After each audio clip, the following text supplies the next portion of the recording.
Днес ще посетим отровата в Ковил. Първият преход за годината, тъкмо ще започнем с това място.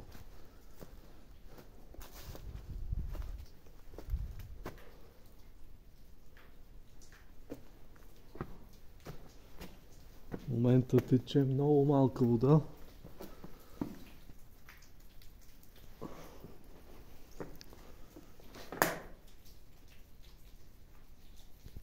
Всеки път, колкото повече идваме, все е интересно.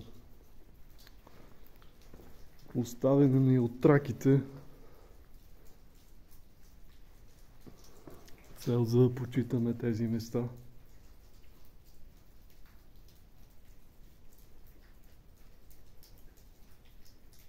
Тук много ясно се вижда лицето.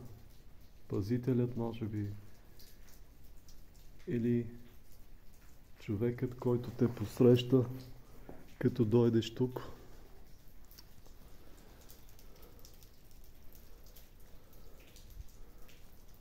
И ние ще го уважим.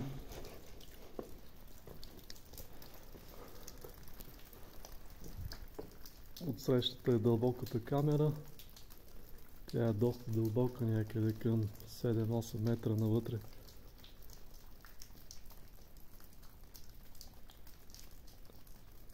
Тук се получава много голям водопад. В момента няма много дъждове и затова водата е по-малко.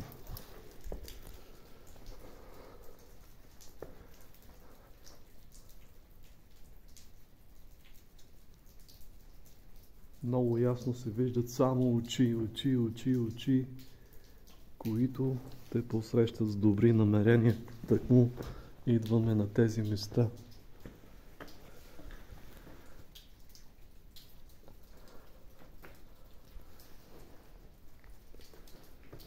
Енергията още е жива.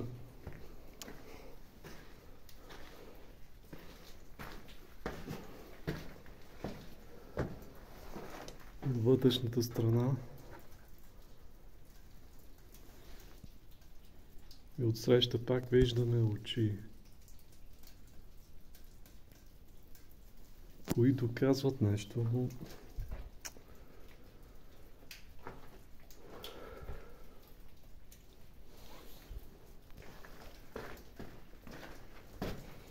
малко е мокро. Тук гледам, пак тече вода.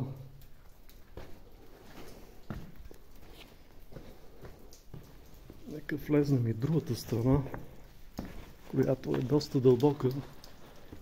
Тук виждаме пак околи, така да го наречем.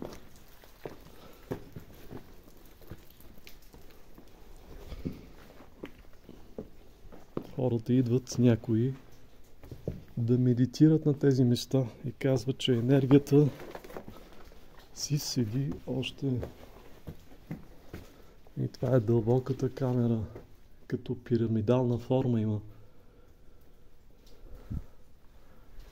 И влизаме навътре и, както казах, някъде към 10 метра.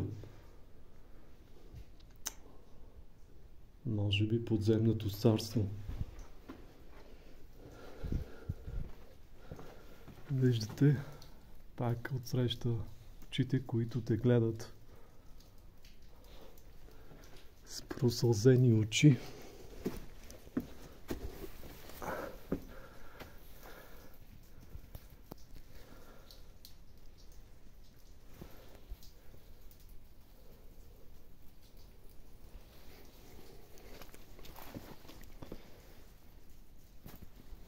Също и тук е много интересно.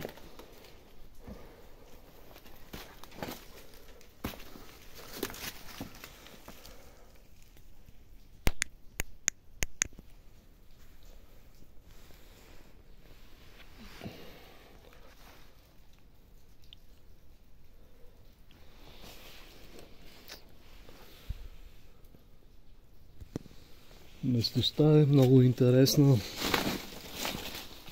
Човек колкото повече идва, все по-различни неща вижда.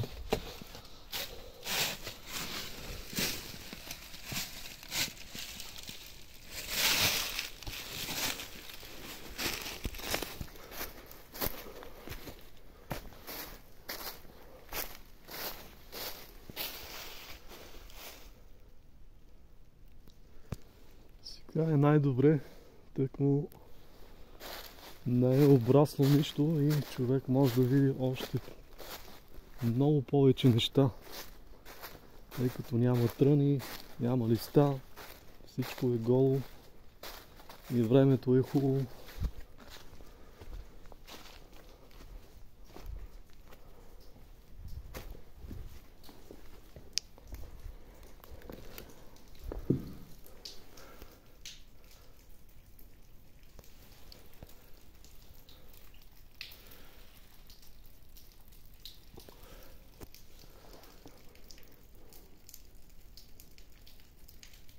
Отровата. Две лица, които гледат един към друг.